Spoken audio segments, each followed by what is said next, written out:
నమస్తే రమగారు. నమస్తే జయ. రమగారు, మనకి కామెంట్స్లో కొన్ని ప్రశ్నలు వస్తూ ఉంటాయి కదా.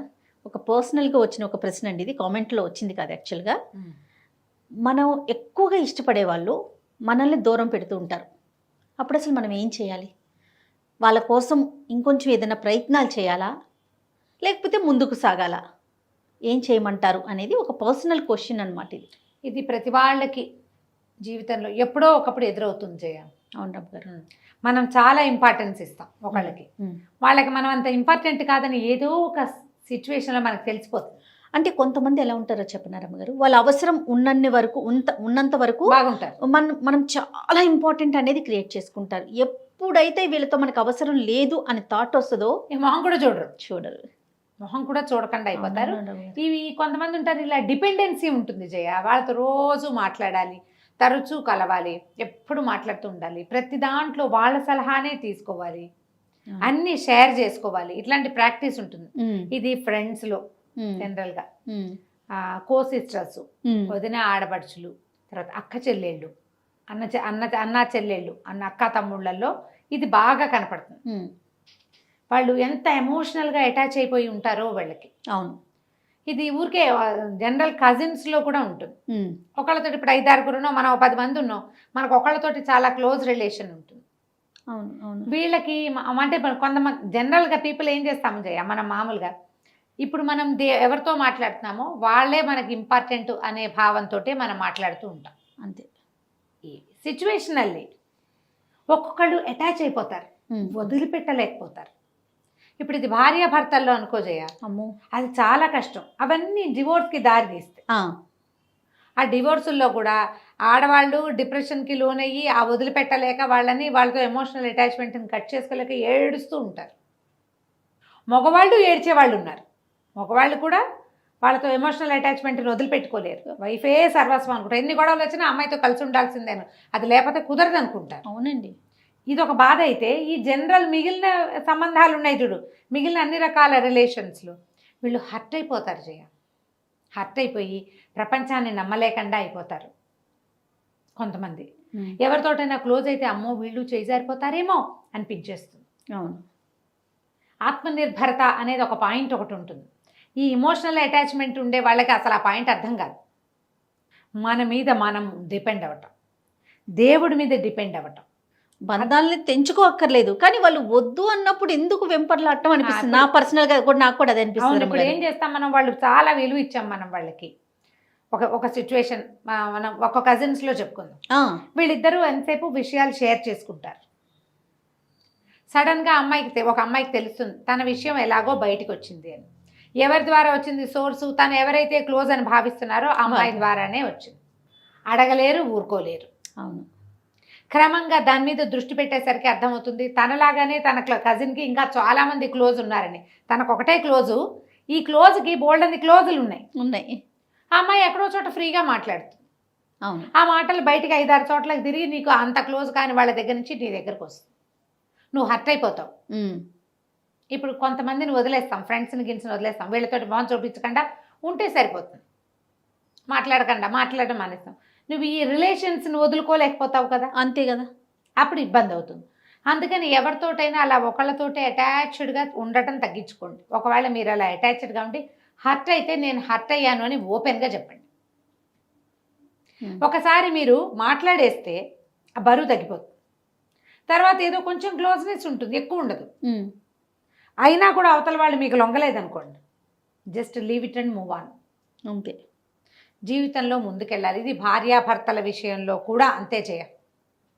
అవతల వాళ్ళు నీకు ఏ విలువ ఇవ్వరు, నిన్ను తమకి వద్దంటున్నారు అంటే వాళ్ళ కోసం వెంపర్లాడద్దు. ముందు నీకు నువ్వు టాప్ ప్రయారిటీ అనేది నువ్వు తెలుసుకో.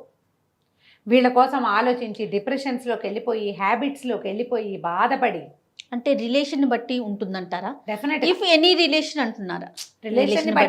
రిలేషన్ని బట్టి మన అమ్మ నాన్న, మన సొంత అక్క చెల్లి అన్నదమ్ములతోటి వచ్చింది, మాట్లాడేసుకుని దాన్ని అక్కడ సర్దుబాటు చేసుకుని మనమే ఒక అడుగు ముందుకేసి సర్దుబాటు చేసుకోండి. దాని తాలూకు నొప్పి ఉంటుంది. మొదట్లో చాలా బాగా నొప్పిగా ఉంటుంది, క్రమంగా నొప్పి తగ్గుతుంది, ఒక డాటర్లే ఉంటుంది, ఉంచుకోండి, ఏం పర్వాలేదు. అంతే. హ్యూమన్ రిలేషన్స్ ఇలాగే ఉంటాయి. క్రమంగా ఇది బయటకు విస్తరించండి. మన సంబంధాలు బయట ఉంటాయి, మన కజిన్స్ తోటి, ఫ్రెండ్స్ తోటి, రిలేటివ్స్ తోటి, ఉమ్, అక్కడి నుంచి ఆఫీస్ కొలీగ్స్ తోటి, అంతే ఇలాంటప్పుడు వీళ్ళతోటి కూడా కడిగేయండి, తెంచేసేయండి, అంతే. మూవ్ ఆన్ అయిపోండి లైఫ్లో. ఇలా వాళ్ళెవరో నిన్ను హర్ట్ చేశారని నువ్వు హర్ట్ అయిపోయి ఎక్కడ ఏది ఆగదమ్మా దేనికోసము. నువ్వు వద్దన్నా రాత్రి అవుతుంది, వద్దన్నా పగలైపోతుంది, అంతే కదండి. నువ్వు వద్దన్నా రోజులు గడిచిపోతాయి. నువ్వు ఏడుస్తూ దిగులు పడుతూ బాధపడుతూ ఇక్కడే నుంచుంటావు. మనం వద్దు అనుకుని అక్కడే ఆగుతాం. వద్దనుకున్న వాళ్ళు నీతోటి నార్మల్గా ఉంటే వాళ్ళ దారిని వాళ్ళు నడిచి వెళ్ళిపోతూ ఉంటారు. నువ్వెందుకు అక్కడే ఆగిపోవటం? స్టాగ్నేటెడ్ వాటర్ వాసన వస్తుంది. ఎంత దిగాలుగా అయిపోతారు, ఏడుపు గుట్లు అయిపోతారు, ఆరోగ్యాన్ని పాడు చేసుకుంటారు, వాళ్ళ చుట్టూ ఉన్న రిలేషన్ని చెడగొట్టేసుకుంటారు. ఇప్పుడు వైఫ్ అనుకోండి, తనకి ఏదైనా ఇబ్బంది అంటే హస్బెండ్ కానీ పిల్లలు, అత్త మామ, అమ్మ నాన్న, మొత్తం టోటల్ రిలేషన్ కొలాప్స్ అయిపోతుంది రమ్మగారు. ఒకసారి మూడో వ్యక్తుల ప్రమేయం వల్ల కూడా, ఇద్దరు ఫ్రెండ్స్ అంతా బాగుంటుంది, ఒకళ్ళ కోసం ఒకళ్ళు ఏదో ఒకటి చేసుకుంటారు కూడా. మూడో మనుషులు ఏవో మాట్లాడితే వీళ్ళల్లో ఒకళ్ళకి ఆ మూడో వాళ్ళ మాటల మీద ఇంట్రెస్ట్ కలిగి ఉంటుంది. దాన్ని నమ్మి తమతోటి ఉన్న ఫ్రెండ్స్ని వదిలిపెట్టేసుకుంటారు. అవునండి, అవునవును. అవి కూడా హర్టింగ్ గానే ఉంటాయి జయ. అసలు ఆ గాయాలు ఎప్పటికీ పోడవు. అసలు నాకైతే ఆ చెప్పే వాళ్ళని ఏం చేసినా పాపం అనిపిస్తుంది. నిజం రమ్మగారు, వాళ్ళకేం రాదు దానివల్ల. మీరు చెడిపోతారు కదా. ఇప్పుడు నేనేమంటానంటే చెప్పేవాళ్ళు 100 చెప్తారమ్మా, వినేవాడు చెప్పమన్నాడు శ్రీపాద్ సుబ్రహ్మణ్య శాస్త్రి గారి కదా. గుండెలు చెప్పేవాడివి కాదు, వినేవాడి చెవులు కొయ్యాలి ముందు. అంతే, వినేవాళ్ళు సరిగ్గా ఉండాలి. నువ్వు ఏదెలా ఉన్నా సరే, మా మధ్య ఒక రిలేషన్ ఉంది, మేము చాలా కాలం కొన్ని విషయాలు షేర్ చేసుకుంటూ వచ్చాం అని వెళ్ళిపో, నువ్వు మామూలుగా అంతే కదా, అప్పుడు ఏ బాధ ఉండదు. చెయ్యవే నువ్వు అట్లా మరే చెవులు నింపుకుంటావు. ఎందుకంటే నీ లోపల నీకే ఒక అసంతృప్తి అవతల వాళ్ళ పట్ల.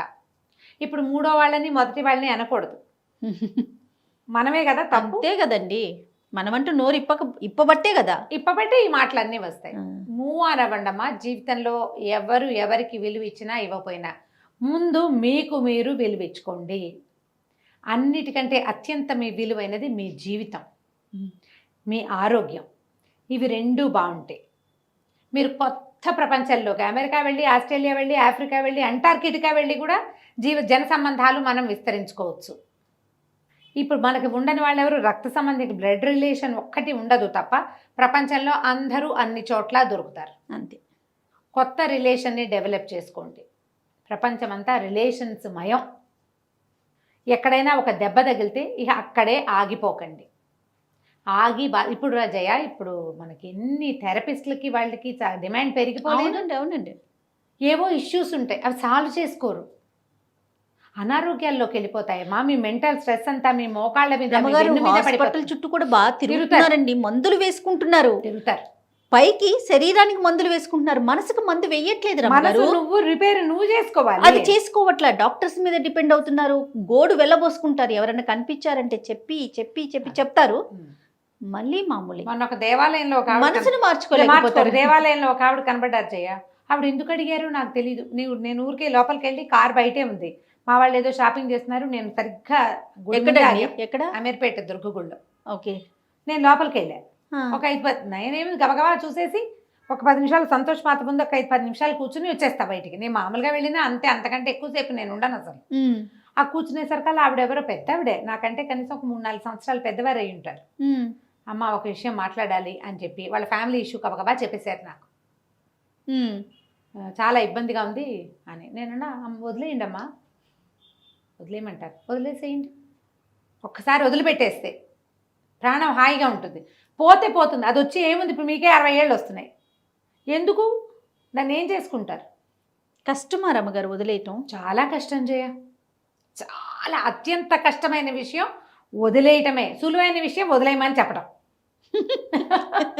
నేను ఈజీగా చెప్పా. ఎందుకు అడిగారో అమ్మ నాకు తెలీదు, గుళ్ళో కూర్చున్నాం, వదిలిపెట్టేసేయండి, మీరు ప్రశాంతంగా ఉంటారు, హాయిగా కృష్ణారామ అనుకోండి, వదిలేయండి. ఆవిడ 10 రోజులు ఫోన్ నెంబర్ తీసుకున్నారు. ఇట్లా నేను 5-6 కథలు విన్నా ఆ గుళ్ళో.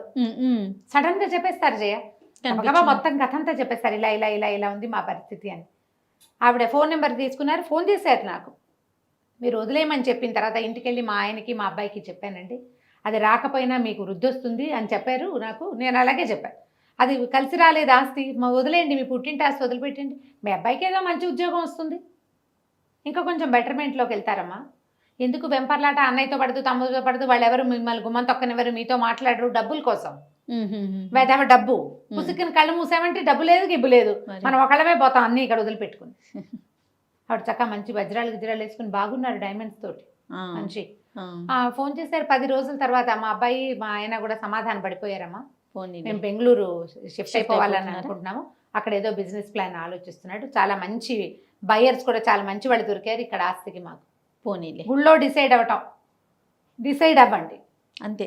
మీ అంతటా మీరు, లేదా ఎవరిదైనా ఒక్క సహాయం తీసుకోండి, 100 మందికి చెప్పకండి మీ కష్టాన్ని, ఒక్క సహాయం తీసుకోండి. ఇది ప్రధానం అండి. ఇప్పుడు సమస్యల్లో ఇదొక కొత్త సమస్య. 10 మంది చెప్పి 10 రకాల ఆన్సర్లు, ఏది చెయ్యం మళ్ళీ ఫైనల్ గా, ఏం చెయ్యం, మళ్ళీ మన ఏడుపు ఏడవటమే. లేదా మీ మనసు మాట వినండి, మూవ్ ఆన్, అంతే. మీకు విలువ లేని చోట పారిపోవద్దు, తప్పుకోండి. అమ్మాయిలు అబ్బాయిలు కూడా చూడండి రమ్మగారు, నాకు వద్దు ముర్రో అన్నా సరే వదిలిపెట్టరు. అమ్మాయిలు అలానే ఉన్నారు, అబ్బాయిలు అలానే ఉన్నారు, నాకు కావాల్సిందే వాళ్ళు చీపెట్టినా సరే సిగ్గుపడరు. ఏంటో మరి ఈ బొమ్మ నాదనిపిస్తుంది, అంతే.